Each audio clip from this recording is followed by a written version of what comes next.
Selamat mendengarkan novel Dewa Perang Kunlun Nathan Clark. Bab 2161.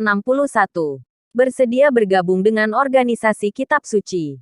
Ya, betul. Di mana dia? Panglima Muda Dewan Angkasa bertanya. Dia sudah pergi. Apa? Sudah pergi. Aku masih ingin melihat seperti apa karakter yang bisa mencuri pusat perhatian dari Dewan Angkasa berulang kali. Aku ingin melihat master seperti apa yang bisa memaksa leluhur vampir melarikan diri.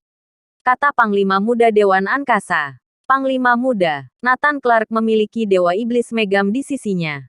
Bukan hal aneh mereka berdua bekerja sama untuk memaksa leluhur vampir melarikan diri. Yang lain berkata, Panglima Muda Dewan Angkasa mengerutkan kening. Tidak, kalian salah. Bukan hanya mereka berdua, aku juga mencium hawa banyak orang. 1, 2, 3, 18. Ada 18 orang lainnya. Mendengar kata-kata itu, kerumunan orang itu tertegun. Masih ada 18 orang lainnya. Mereka bahkan tidak mengetahuinya. Layak menjadi Panglima Muda Dewan Angkasa. Panglima Dewa masa depan Dewan Angkasa. Ternyata benar-benar menakutkan. Bahkan bisa mengetahui hal ini. Tapi setelah mendengar hal ini, hati semua orang tenang. Ternyata perlu 20 master untuk membuat leluhur vampir kabur. Bukan hanya Nathan Clark seorang diri.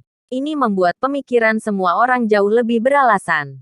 Jika Nathan Clark benar-benar melakukannya seorang diri, mereka akan mati karena depresi. Mereka sudah pergi jauh. Ikuti aku untuk menemukan kemana leluhur vampir. Panglima Muda Dewan Angkasa memberi perintah. Selain itu, sebarkan berita leluhur vampir telah dipukul mundur. Kemudian tunggu beberapa saat dan kembali rilis berita. Dewan Angkasa lah yang memukul mundur leluhur vampir. Panglima Muda Dewan Angkasa memberi perintah kembali. Agar semua jasa menjadi milik mereka sendiri. Hah, Panglima Muda. Apa perlu menyebut Nathan Clark? Seseorang bertanya. Untuk apa menyebut dia? Apa kamu masih ingin mempermalukan Dewan Angkasa? Apa satu atau dua hal masih belum cukup? Terlebih lagi, Putri Nathan Clark berasal dari Dewan Angkasa. Dia berhutang setengah jasa dari kita. Masuk akal jika kali ini kita yang mendapatkan jasa. Setelah Panglima Muda Dewan Angkasa selesai berbicara, tidak ada satupun yang merasa keberatan. Tapi Nathan Clark tidak peduli dengan hal ini. Lagi pula, di mata orang luar, dia sudah mati. Tidak baik jika mengatakan bahwa dia yang mengusir leluhur vampir. Segera berita tentang Tanjung Emas menyebar. Seluruh dunia terkejut. Ternyata makhluk aneh yang mengamuk itu adalah nenek moyang klan vampir. Sekarang Hispania tidak bisa lagi menyembunyikannya. Dan keluar untuk berbicara. Membenarkan bahwa itu adalah nenek moyang klan vampir. Menyatakan bencana Hispania akan segera berakhir. Namun dunia masih dikejutkan oleh kekuatan Neslandia. Memecahkan masalah dalam waktu sesingkat itu. Terlalu menakutkan. Bukan. Apa? Bahaya Tanjung Emas teratasi. Kemana leluhur vampir pergi? Saat menerima kabar tersebut, pria berjas itu tampak terkejut. Dia mengira bahwa leluhur vampir akan menjadi bencana bagi Neslandia. Tidak menyangka akan diatasi secepat ini. Bahkan lebih cepat dari Hispania. Apa yang sebenarnya telah terjadi? Aku tidak tahu. Leluhur vampir melarikan diri. Kita masih menyelidiki seperti apa yang sebenarnya terjadi. Sama sekali tidak menyangka Neslandia dengan cepat mengatasinya. Pria berjas itu sedikit marah. Rencana yang bagus bisa diatasi begitu saja. Bisa dengan mudah memukul mundur leluhur vampir. Sulit dipercaya. Tuan, aku mendapat berita. Dewan Angkasa yang mengusirnya. Aku mendengar bahwa Panglima Muda Putra Panglima Dewa Pemimpin Dewan Angkasa datang langsung ke Tanjung Emas. Memukul mundur leluhur vampir. Setelah mendengar hal ini, pertanyaan di benak pria berjas itu tampak hilang. Oh, kalau begitu tidak masalah. Dewan Angkasa benar-benar menyembunyikan naga dan harimau. Nenek buyut tidak dapat diprediksi. Sekarang muncul kembali Panglima Muda Dewan Angkasa. Wajar. Selanjutnya, hanya perlu memperhatikan orang di kerajaan kanguru itu. Pria berjas itu berkata.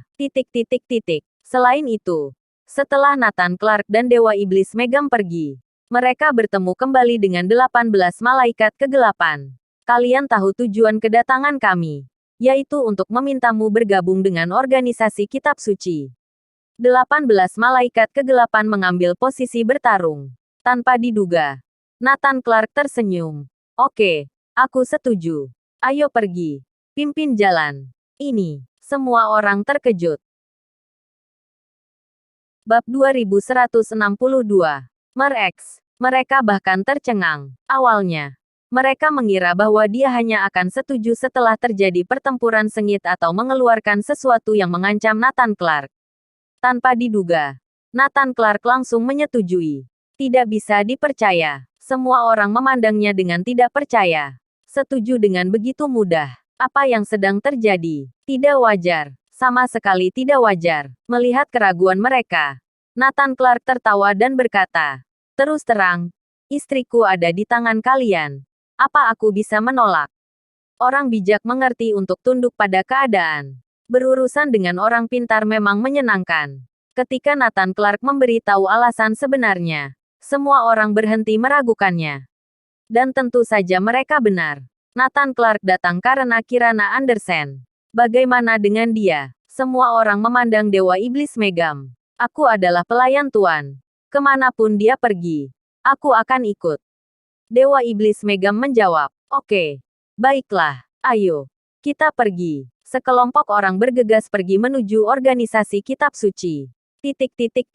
Di sisi lain, setelah sekian lama mengarungi lautan, akhirnya sebuah kapal pesiar tiba di Astrelin. Tidak banyak orang yang tahu tentang kapal pesiar ini. Setelah bersandar, ada beberapa orang yang naik untuk memeriksanya. Siapa sangka ternyata di dalamnya ada leluhur vampir. Leluhur vampir mulai membunuh. Dari kapal pesiar ke pelabuhan. Dari pelabuhan sampai ke pusat kota. Korban berjatuhan tak terhitung jumlahnya. Tidak ada yang mampu untuk membatasinya. Astrelin dengan cepat mengirim master untuk menanganinya. Namun, setelah satu demi satu kelompok dikirim, tidak ada yang bisa menanganinya. Astrelin sendiri relatif lemah dalam pesilat dan kekuatan super. Jadi untuk sementara waktu tidak ada cara menghadapi leluhur vampir. Mereka menggunakan senjata modern dan semua master. Tidak ada gunanya. Fisik leluhur vampir begitu luar biasa sehingga tidak peduli metode apapun yang digunakan. Tidak ada yang mampu mengalahkannya. Selain itu, dia telah terbangun untuk waktu yang lama. Dia menjadi semakin menakutkan. Jauh lebih menakutkan daripada yang dilihat Nathan Clark di Tanjung Emas. Astrelin kewalahan untuk sementara waktu. Tidak ada cara untuk menghadapinya. Saat ini, masyarakat dunia sudah mengetahui bencana di Astrelin tersebut. Beberapa negara tetangga dan kekuatan besar yang berteman baik dengan Astrelin ikut membantu. Lagi pula, gigi tidak akan bertahan tanpa bibir. Jika Astrelin benar-benar jatuh, maka berikutnya giliran mereka. Tapi tetap tidak ada gunanya. Datang sebanyak apapun, semua mati. Bahkan tidak bisa memberikan efek apapun. Dalam keputusasaan, Astrelin tidak punya pilihan selain memohon bantuan dunia. Memohon master dari seluruh dunia untuk datang menyelamatkan mereka. Begitu masalah Astrelin ini. Lagi pula, sekarang semua orang tahu bahwa leluhur vampir terlalu kuat. Siapa yang mau pergi dan terbunuh? Mereka bukan orang bodoh. Hanya ada beberapa negara yang benar-benar mampu menghadapinya seperti Waregel dan Neslandia. Di zaman yang sedang bergejolak seperti sekarang ini, semua orang hanya mengurus urusan mereka sendiri.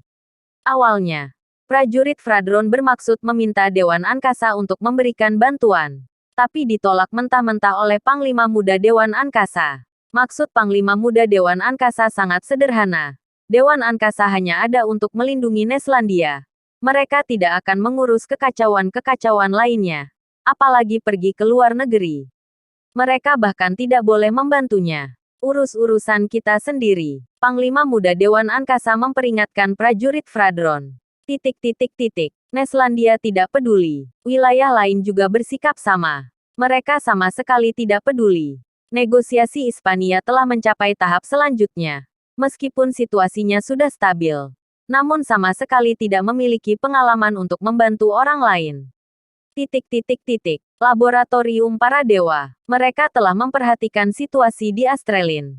Tuan, saat ini Astrelin tidak berdaya. Sudah lama mereka meminta bantuan. Namun sama sekali tidak ada yang datang.